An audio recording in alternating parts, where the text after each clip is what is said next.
변화시킵니다. 복음이 내 신분을 변화시킨다는 게 어떤 의미입니까? 그걸 이제 오늘 말씀을 통해서 이제 들어보도록 하겠습니다. 노예 할아버지야. 이게 좀 방영이 오래 좀 된 얘기인데 그 한 취재팀이 시골 마을에 가보니까 노예 할아버지라고 불리는 분이 있었다는 거. 그래서 이분을 취재차 갔어. 그랬더니 이 할아버지가 거의 뭐 나이가 뭐 한 70 가까운데 50년 가까이를 한 집안에서 일꾼으로 살고 있는 거야. 근데 이제 원래는 그 주인이라고 부르는 젊은 사람 그 전에 그 아버지를 이렇게 그 섬겼다가 그 아버지가 죽으니까 젊은 사람 밑에서 계속 일을 하는 거야. 근데 일을 하는데 월급을 받을까 말까? 안 받고 월급도 안 받고 계속 일을 하는 거야. 그리고 일을 하고 나면 점심 때 그 식사로 뭘 주냐면 사탕을 하나 줘. 사탕. 그럼 그 할아버지가 막 사탕을 막 허겁지겁 하고 이렇게 막 빨아먹어. 그러나 또 일을 해. 그러나 일 잘못하면 젊은 사람이 굉장히 젊은 사람이 막 이렇게 손을 올리기도 하고 막 발길질로 차기도 하고 그래도 그냥 아무런 그 저항도 못하고 일을 하는 거야. 그리고 취재진이 몰래 일 끝나고 따라갔더니 이제 저녁밥을 먹어야 되잖아. 읍내로 나가가지고 쓰레기통을 뒤지는 거야. 그래서 그 먹다 말은 피자들 있잖아. 버린 것들 그걸 해가지고 또랑물에다 씻어가지고 피자를 먹는 거야. 그리고 씻을 때 어디 씻을 데가 없으니까 또랑물에 씻고 그리고 나서 이제 그 주인집 옆에 보면 거기 뭐 그냥 폐가 같이 버려진 데가 하나 있어. 거기서 그냥 지저분한 이불 덮고 자는 거야. 그러니까 이제 주변 마을 사람들한테 아니 이 할아버지는 왜 저 집에서 저렇게 일을 하냐고 하더니 좀 모자란 할아버지인가 봐. 다 그렇게 생각하고 있는 거야. 근데 취재진이 가서 대화를 해보니까 모자란 할아버지가 아니야.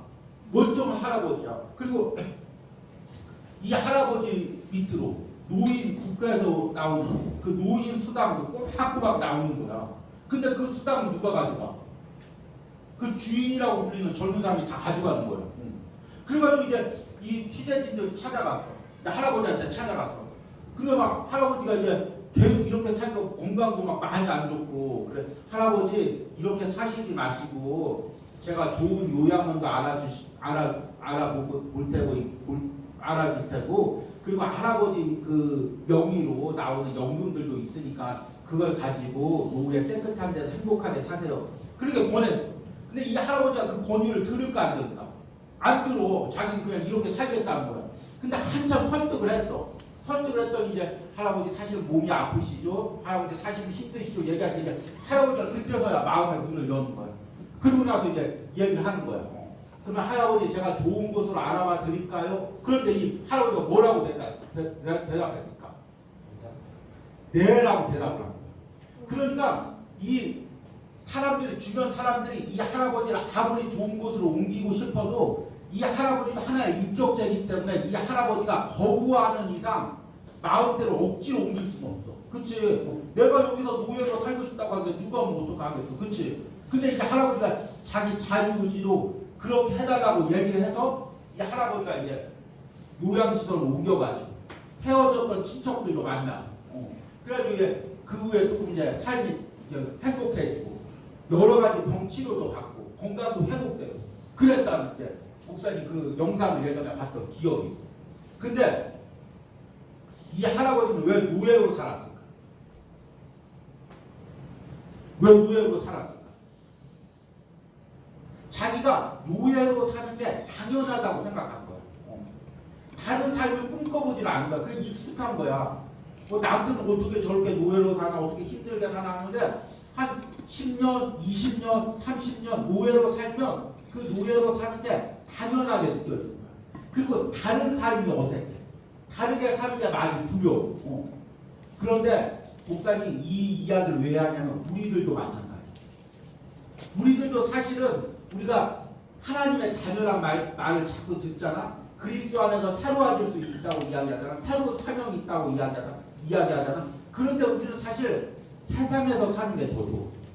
세상에서 영적으로 보면 우리도 어떻게 노예처럼 이렇게 살고 있는 거야. 근데 그게 익숙해. 그게 너무 좋은 거야. 그냥 편한 거야. 그래서 새로운 삶을 세상을 살고자 하는 의지도 없고 결단도 없는 거예요. 근데 로마서 말씀이 우리가 새로운 신분을 얻었다는 걸 이야기하죠. 그래서 넘어가서 지금까지 로마서 말씀을 잘 정리해봐.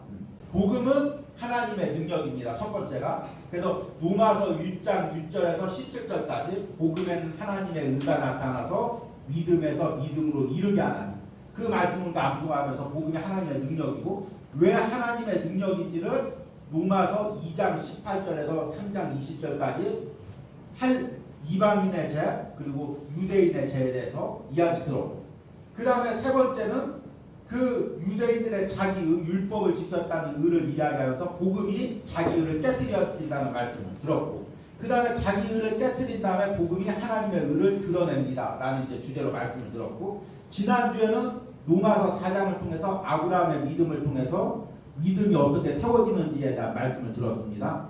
그리고 이제 오늘은 6번째 말씀으로 복음은 내 신분을 변화시킵니다. 이제 이 5번째 말씀까지가 로마서 이제 한 단락이 끝나고, 이제 복음이 어떻게 우리에게 직접적으로 영향을 미치는지 그 부분을 이야기하고 있습니다. 근데 이제 넘어가서 그동안 우리가 이제 계속해서 이 초반부에 얘기했던 게 자기의에 대해서 얘기했어요. 자기의는 뭐예요? 자신이 중심되는 거죠. 내가 열심을 내야 되고, 내 중심으로 열심을 내야 되고, 내가 잘 돼야 돼. 내가 노력해야 돼.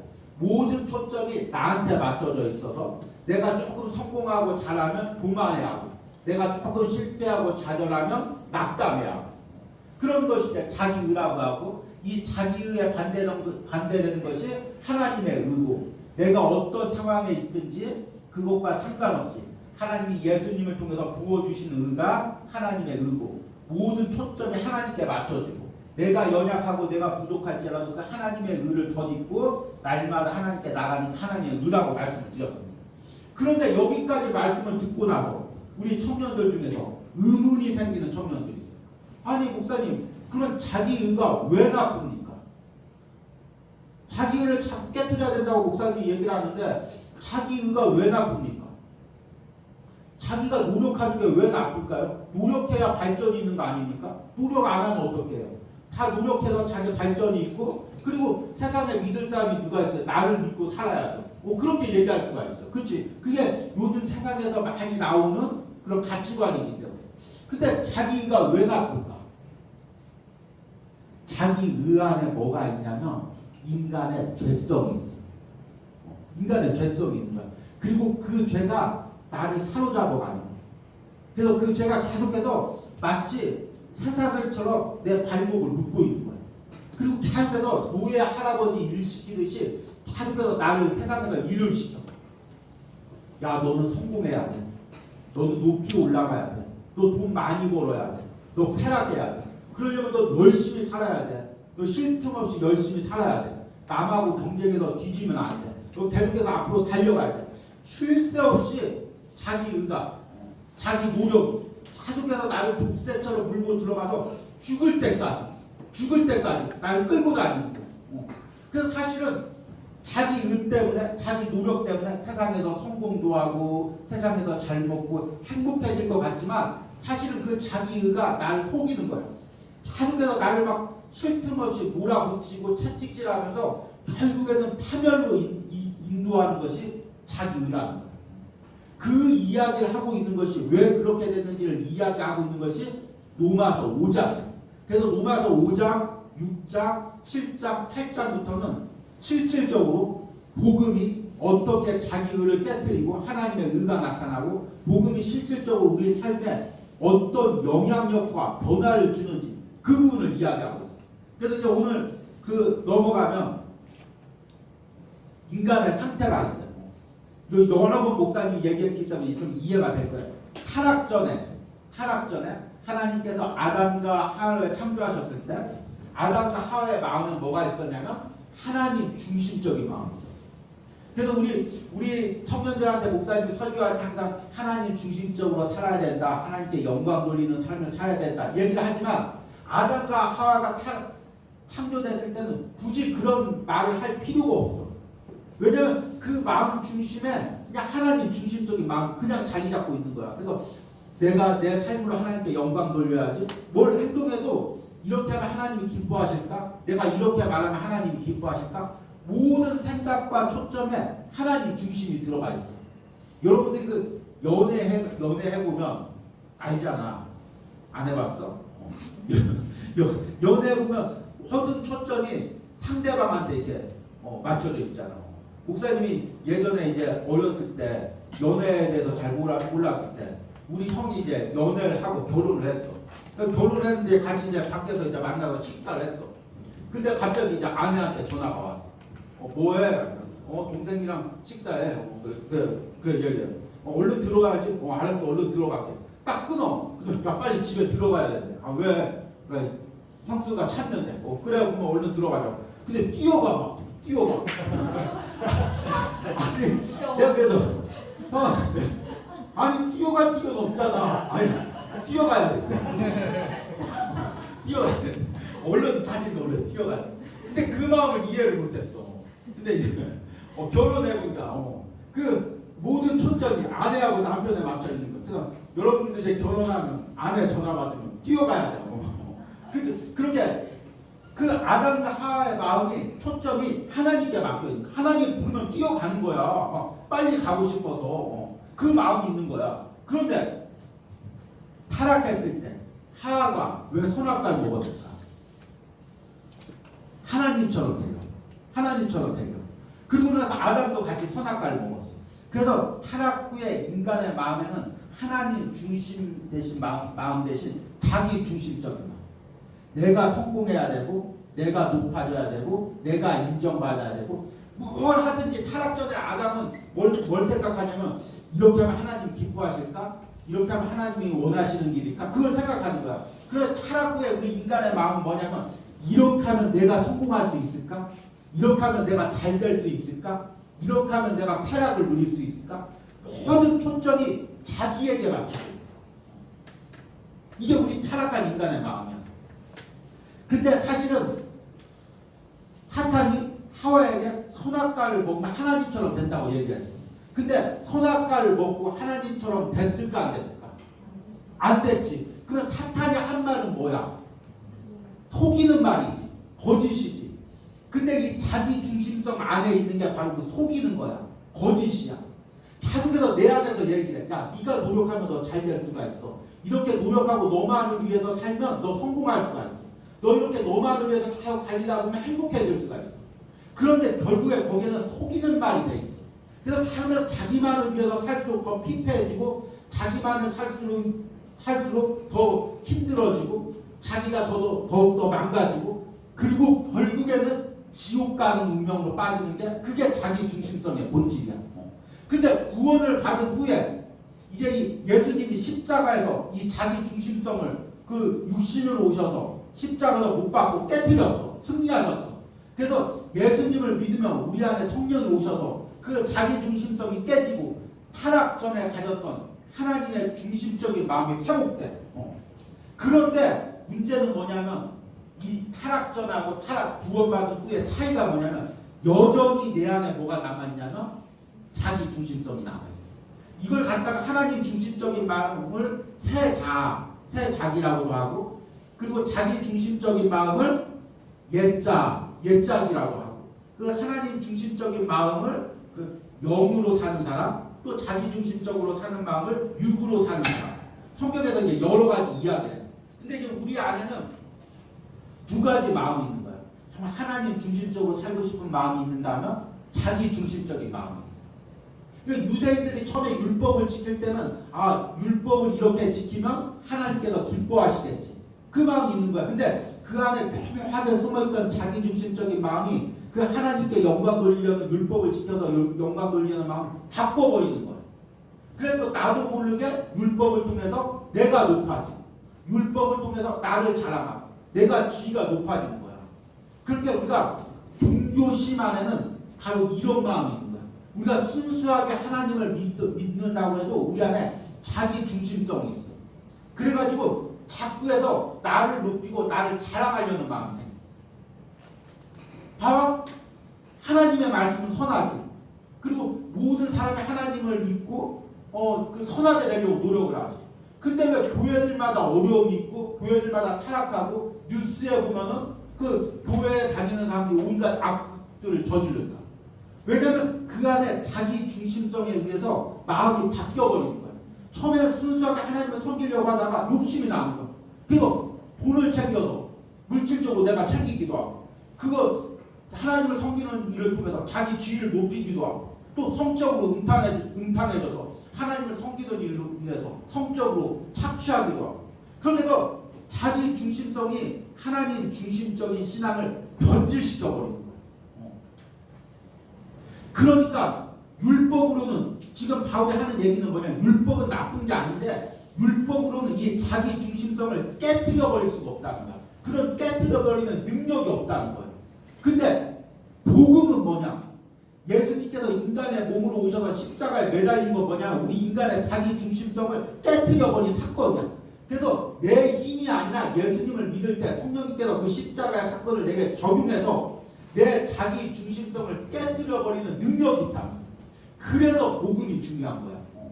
그러니까 복음을 우리가 들을 때마다 내 안에 죄가 드러나고 죄가 드러난다는 게 뭐냐? 자기 중심성, 자기 나 중심적으로 생각하는 그런 것들이 드러나고 그것들을 놓고 십자가 앞에 가지고 나갈 때마다 깨뜨려지는 능력이 있다는 거야. 그것을 우리 청년부가 좀 경험하길 원해, 목사님. 여러분들이 목사님을 통해서 청년부 신앙생활하면서 신앙의 세월만 많아지는 것이 아니라 말씀만 많이 듣는 것이 아니라 기도만 많이 하는 것이 아니라 그 과정에서 복음의 능력으로 실질적인 변화가 일어나는 그런 은혜가 있길 바랍니다. 그래서 목사님이 지금 로마서 말씀을 전하고 있는 거예요. 그리고 오늘 전하는 로마서 5장 말씀이 예수님을 우리가 믿었을 때 실질적으로 우리 안에서 어떤 역사가 일어나는지를 그 내면에서 어떤 변화가 일어나는지를 영적으로 어떤 변화가 일어나는지를 이야기하고 있는 말씀이 로마서 5장 말씀입니다. 그래서 이 로마서 5장 말씀을 이해하려면 두 가지 개념을 이해해야 돼요. 첫 번째는 뭐냐면 대표성의 원리예요. 따라해보세요. 대표성의 원리. 두 번째 왕노릇. 이게 무슨 의미일까? 자, 넘어가서 맨 먼저 대표성의 원리예요. 하나님께서 에덴 동산에서 아담과 계약을 맺을 때 그 아담 혼자만 계약을 맺은 게 아니라 아담을 온 인류의 대표로 삼아서 아담과 계약을 맺었다는 거예요. 그런데 지금 우리들이 하나님과 계약을 맺었을까요? 안 맺었을까요? 안 맺었지. 그런데 사실은 아담과 계약을 맺었을 때 그 계약에 우리들도 같이 동참하게 되는 거예요. 아니 목사님 그런 게 어디 있어요? 그럼 황당한 원리가 어디 있어요? 그게 영적인 원리로 하나님께서 그 아담을 대표로 삼으신 거예요. 예를 들어서 우리 집에 아버지가 있어. 근데 아버지가 오늘날 우리 이사 가야 되겠다. 그래서 집문서에다가 사인을 해가지고 이 집을 팔고 다른 집으로 이사해 갔어. 어느 날 얘기해. 야 은영아 우리 이제 저 집으로 이사 가야 된다. 은영이가 아니 아빠 왜요? 내가 저 집으로 이사 가기로 사인했다 계약서에. 나는 사인 안 했는데요. 그러면 은영이가 이사를 갈까요 안 갈까요? 가야지. 이미 이 집 계약 끝나고 저 집으로 갔는데 내가 안 했어도 아버지가 대표로서 사인했기 때문에 그 계약의 효력이 온 가정에 미치는 거예요. 마찬가지로 국가대표가 그 조약을 다른 나라 맺었으면 나는 그 조약에 동참 안 했는데요. 그런데 한 국민은 그 대통령이 계약을 그 조약을 맺었을 때 거기에 포함돼서 그 조약이 효력을 미치는 거예요. 미치는 거예요. 그래서 하나님께서 아담과 계약을 맺었을 때 그 계약이 우리들에게도 영향력이 있는 거예요. 그래서 오늘 말씀해 보니까 그러므로 한 사람, 여기 한 사람이 누구냐면 아담으로 말미암아 죄가 세상에 들어오고 그러니까 아담이 하나님과의 계약에서 어겨서 죄가 아담 안에 들어왔는데 그리고 타락했는데 그 타락의 영향력이 한 사람으로 말미암아서 우리에게 다 영향을 미친다는 거예요. 아까 얘기했듯이 자기 중심적인 죄가 다 우리 안에 들어와서 나 중심적으로 살다가 지옥 갈 수밖에 없는 운명으로 빠져 있다는 거예요. 그러는데 그래서 죄로 말미암아 사망이 들어왔다. 이와 같이 모든 사람이 죄를 지었으므로 사망이, 죽음이, 지옥 가는 형벌이 모든 사람에게 이르렀느니라. 그러나 아담으로부터 모세까지 아담의 범죄와 같은 죄를 짓지 아니한 자들까지도 아담의 범죄와 같은 죄를 짓지 아니한 자들까지도 사망이 왕노릇하였나. 그래 우리가 죄를 아담과 같은 그 선악과를 따먹는 죄는 짓지 않았지만 아담에게 들어왔던 죄가 아담에게 들어왔던 사망이 우리에게 직접적인 영향을 미친다. 아니 이게 이런 황당한 얘기가 어디 있습니까? 이런 억울한 얘기가 어디 있습니까? 목사님이 얘기하는 거 다 물리적으로 맞다고 해도 아니 그러면 내가 죄도 안 졌는데 그 하나님께서 그런 법칙을 만든 거 아닙니까 사실은? 그럼 하나님 불의하신 분 아닙니까? 그래서 괜히 나도 죄 안 졌는데 아담 때문에 나도 죄인 된 거 아닙니까? 그렇게 얘기할 수가 있잖아. 근데 하나님 이렇게 만든 것은 우리를 죄인 만들려고 그렇게 만든 게 아니라 이 하나님이 그 원리를 이렇게 만든 것은 우리를 구원하기 위해서 그렇게 만드신 거예요. 그래서 넘어가서 아담의 대표성이 있었는데 이게 예수 그리스도의 대표성이 있어. 15절 보니까 그러나 이 은사는 그 범죄와 같지 아니하니 곧 한 사람의 범죄로 인하여 한 사람이 누구라고 했어요? 아담의 범죄로 인하여 많은 사람이 죽었으니 더욱 하나님의 은혜와 또한 한 사람 예수 그리스도의 은혜로 말미암아 선물은 많은 사람에게 넘쳤느니라. 그러니까 한 사람 아담이 범죄해서 모든 사람의 죄에 영향력이 미쳤는데 예수 그리스도의 구원이 예수님께서 십자가에서 죽으심으로 그 모든 죄를 사하고 우리에게 주신 그 구원이 모든 사람에게 똑같이 영향력을 미친다는 거예요. 그 아담이 이루지 못한 그 대표성의 원리를 예수 그리스도가 인간의 몸으로 오셔서 그 인간의 대표가 돼서 하나님과 계약을 맺으셔서 스스로 인간의 모든 죄를 감당하시고 그 인간이 이루지 못한 의를 이루어서 이제 그 효력이 아담이 모든 사람에게 미쳤듯이 예수 그리스도의 그 십자가의 사건이 우리 모든 사람에게 미친다. 이게 놀라운 은혜라는 거예요. 그래서 이 대표성의 원리는 불의한 것이 아니라 은혜예요. 내 노력과 내 방법이 아닌 예수 그리스도가 행한 일로 우리가 구원을 누리게 되는 거예요. 그러면 이게 그냥 뭐 이론적인 거 아니냐? 그게 아니라 넘어가서 우리가 깨달아야 될 게 뭐냐? 왕노릇이라는 거예요. 이제 다루가도 로마서 5장의 중심적으로 나오는 그 단어가 왕노릇이라는 거예요. 그래서 17절에 한 사람 아담이죠. 아담의 범죄로 말미암아 사망이 그 한 사람을 통하여 왕노릇하였으니 이제 여기서 넘어가서 더욱 은혜와 의의 선물을 넘치게 받은 자들은 한 분 예수 그리스도를 통하여 생명 안에서 왕노릇하니. 그러니까 아담의 영향력을 받은 사람은 사망이 왕노릇하고 예수 그리스도를 믿는 자들에게는 생명이 왕노릇하고 이걸 다른 말로 하면 다른 구절에서는 은혜가 왕노릇하고. 그럼 이 왕노릇한다는 게 뭘까? 헬러의 이게 바실유오라는 단어인데 이 바실유오라는 단어의 뜻은 원칙적으로 뭐냐면 왕이 통치하다는 의미예요. 그러니까 아담의 범죄에 영향력을 받은 사람은 그 안에서 죄가 왕노릇하는 거예요. 그러니까 죄가 내 마음을 지배하고 있는 거예요.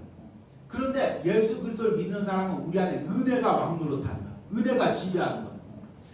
이 영화의 한 장면인데요. 이게 무슨 영화의 한 장면이냐면 무슨 영화지? 드라마인가? 이 사건이 뭐냐? 병자호란인데 그 청나라가 이제 조선을 공격해서 인조가 어쩔 수 없이 삼전도가 어디야?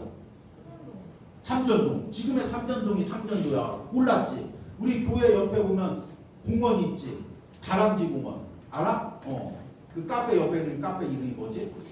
쿠치나 옆에 있는 그 공원. 거기에 원래는 사실은 삼전도비가 있었어. 아는 사람. 그렇지. 옛날 사람들 알지? 목사님 우리 교회 사역하기 전에 삼전동에 와본 기억이 없어. 근데 곰곰이 생각해 보니까 목사님이 우리 교회 사역하기 한 5년 전에 여기 왔었어. 왜냐면 삼전도비 경약하러 왔던 기억이 나. 근데 이제 그때는 이제 잘 그 주의 깊게 안 봤지. 근데 삼전도비거든. 그러니까 전쟁에서 져가지고 어쩔 수 없이 3번 무릎 꿇고 9번 머리를 땅에 쳐박고 절을 해서 머리에 피가 날 정도. 한 나라의 왕이. 그렇게 전쟁에 진짜 지배를 받는 거야. 그리고 나서 이제 청나라에 복종하는 거지. 그래서 그 다음부터 조선에서 많은 아리따운 여인들이, 우리 조선 시대에 살았으면 우리 지금 잡혀갈 자매들 많이 있어. 아리따운 여인들이 청나라로 다 끌려가고, 그리고 수많은 곡물, 말 그런 것들 다 바치고, 정말 한 나라가 지배를 받으니까 비참한 삶, 핍박한 삶을 사는 거야. 그런데 아담이 싸워서 졌기 때문에 죄가 우리 안에서 왕노릇하고 우리를 지배하는 거야. 우리를 피폐하게 하고, 영적으로 우리를 곤란하게 만들고, 우리를 가난하게 만들고, 우리를 끌고 다니고, 죄 가운데 끌고 다니고, 자기 중심적으로 생각하고, 세상을 미워하고, 세상을 원망하고, 사람에게 억울해하고, 그런 마음들, 그 죄된 마음들, 나를 높이고 교만해하고, 남을 판단하고 정죄하고, 그리고 모든 쾌락에 끌려다니고, 그런 죄된 마음들이 나를 지배하는 거야. 아무리 거기서 발버둥 치려고 해도 그 죄에 끌려다니면서 이길 수 있는 사람이 없어. 벗어날 수 있는 사람이 없어. 근데 예수 그리스도가 와가지고 그 사망을 십자가에서 승리하신 거야. 그래서 이제 은혜가 왕노릇해. 그 전에 나는 분명히 예수 믿기 전에, 나는 예수님을 내 주인으로 삼기 전에 나는 죄에 의해서 끌려다닐 수밖에 없어. 누가 미워? 목사님 건이가 미워. 예를 들면. 근데 건이 미워하지 말아야지. 얘도 알아보면 착한 애인데. 아무리 생각해도 또 놀랬으면 또 미워. 미움만 없어지질 않아. 근데 예수님을 믿고 그 부분을 기도하는 거야. 하나님, 내가 정말 건이를 사랑하게 하여 주셔서, 건이를 품게 하여 주셔서, 그러면 내 미워하는 마음, 용서할 수 없는 마음을 깨뜨리고 내 안에 새로운 마음을 주시는 거야. 가능할까? 가능해. 예수님을 믿으면. 내 노력으로 내가 용서해야지 100번 하는 것보다 정말 그 부분을 예수님께 기도할 때 그런 능력이 나타나는 거야. 내가 교만 안 하려고 해. 근데 자꾸 교만한 마음이 들어. 아니 또 내가 음란 안 하려고 해. 근데 자꾸 음란에 끌려다녀. 어떡할 수가 없어. 근데 그 부분을 예수님께 기도할 때 그 사망이, 죄가 나를 끌고 다니는 그 부분들을, 그 회사들을 끊어버리는 능력이 있는 거야. 그게 바로 은혜가 왕노릇하는 거야. 예수 그리스도가 왕노릇하는 거야. 그 전에는 죄가 내 안에 왕노릇했지. 그런데 이제 결론이야. 조금 어려운 내용이었는데 결론만 잘 들으면 돼. 넘어가서. 그런데 우리 안에는 여전히 은혜의 통치를 받아들이지 못할 부분들이 있어. 한 나라의 왕이, 위대한 왕이 한 나라를 통일했어. 한 유럽을 통일했어. 아니 우리나라 그 한반도를 통일했어. 근데 그 왕이 통일했어도 지방에서는, 구석구석에서는 성을 쌓고, 야 네가 뭔데 우리 왕이야, 나는 너의 왕의 통치를 받아들이지 않겠어. 성을 쌓고 끝끝내 버티는 거야. 근데 이 되게 이렇게 버틸 때는 지방 같은데 산 골짜기에, 그리고 막 그 산 꼭대기에 성을 쌓고 여기서 버티니까 중앙 정부의 세력이, 왕권이 여기까지 미치기가 너무 힘들어. 그냥 여기서 성을 쌓고 버티니까 이 성을 함락시킬 방법이 없어. 그래서 분명히 왕이 그 나라를 점령했는데, 통치하는데 그 나라 구석구석에는 왕에게 반대를 하고 끝내 그 왕에게 통치를 거부하는 그런 고집된 세력들이 있어. 그런데 우리도 마찬가지야. 분명히 지금 내가 예수님을 믿으면서 이제 예수님이 나를 통치해. 내 안에 은혜가 나를 통치하는 거야. 그런데 내 안에서는 골짜기마다 성을 쌓고, 절벽에 성을 쌓고, 나는 그 통치를 받아들이지 않는다. 이 부분만은 예수님의 통치를 받아들일 수가 없어. 예수님이 나의 왕이지만 내가 이 세상을 살아가면서 성공하는 것은 내가 노력해야 할 부분들이야. 그래서 예배와 내가 성공을 향한 길이 있으면 중요하니까 내가 성공을 향해서 길을 걷고, 예배는 다음에 드리면 되니까 그렇게 생각을 하는 거예요. 또 내가 또 어떤 그 쾌락의 부분에 끌려다니는 부분이 있어. 예수님 믿는 건 믿는 거고 이 부분은 내가 끊을 수가 없으니까 내가 이 부분은 잠깐 누리면 돼. 예수님 눈 감아주세요. 그러면 다 쾌락에 끌려다니는 부분도 있고, 누굴 용서하지 못하는 부분도 있고, 사람을 미워하는 부분도 있고, 내 심령 구석구석의 영역에 성을 쌓고 은혜의 통치를 거부하는 부분들이 있다. 그런 복음은 뭐냐? 복음은 바로 그런 거부하는, 은혜의 통치를 거부하는 그 모든 죄된 세력들을 깨트려 버리는 능력이 있는 게 바로 복음이야. 그래서 우리가 복음을 누린다는 것은 뭐냐면 그 복음의 능력으로 내 안에 죄된 그 성들을 하나하나 깨트려 버리는 거야. 그래서 내 심령을 온전히 은혜 통치에 내어놓는 것이 복음에 순종하는 삶이에요. 쉬울까 어려울까? 어려워. 어려운데 신앙생활하면서 가장 기쁜 일이 바로 그거예요. 왜 우리가 신앙생활하면서 감격이 없을까? 예배를 드리면서 교회를 다니면서 왜 은혜가 없을까? 내가 변화되지 않기 때문이야. 내가 정말 교회를 다니면서 내가 변화되는 걸 내가 느껴. 그 전에 어떻게 할 수 없었던 나의 고집된 부분들이 깨트려지는 걸 느껴. 내가 가지고 있었던 죄에 끌려다니고 있었던 부분들이 어느 순간 기도하면서 내가 더 이상 끌려다니지 않아도 되는 것을 깨달았어. 그것보다 더 감격적이고 기쁜 일이 없는 거야. 내가 죄를 이겨가는 그 삶들, 죄에서 내가 승리하는 삶들, 그게 바로 신앙의 기쁨인 거야. 근데 왜 우리가 교회 다니면서도 신앙의 기쁨이 없냐면 죄와 싸우진 않기 때문이야. 죄의 영역을 하나하나 점령해가지 않기 때문에. 그러니까 신앙생활에도 교회 10년 나왔는데 아무것도 틀린 거 없네. 공동체가 언제 가장 은혜가 넘치는 줄 알아? 복음을 듣고 공동체 안에서 변화가 일어나는 거야. 야, 쟤는 안 변할 것 같아. 내가 봤을 때는 내가 제 주일학교에서 같이 신앙생활하는데 쟤는 안 변할 것 같아. 근데 복음의 말씀을 듣고 그 청년이 변화되는 거야. 쟤는 도저히 안 변할 줄 알았는데 변하네?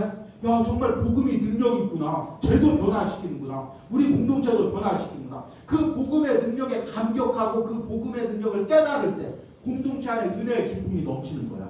우리 소그룹도 마찬가지야.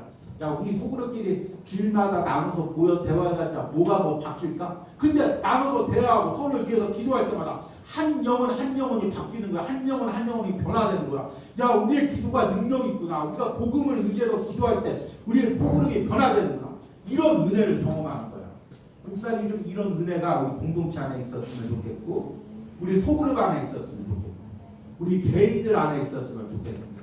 그래서 오늘 소그룹 나눌 때는 뭘 할 거냐면, 내 삶에 여전히 죄의 영역으로 남아있는 부분이 무엇이 있습니까? 오늘 말씀을 듣고 깨닫길 바랍니다.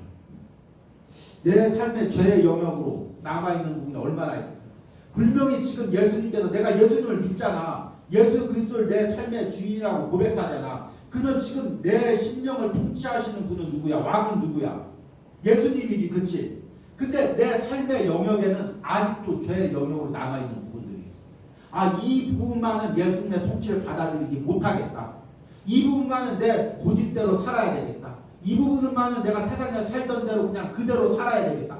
그 부분이 뭐야? 그걸 여러분들이 오늘 말씀 가운데 깨달아야 돼. 그리고 이 부분이 어떻게 완고하게 은혜의 통치에 지금 저항하고 있어.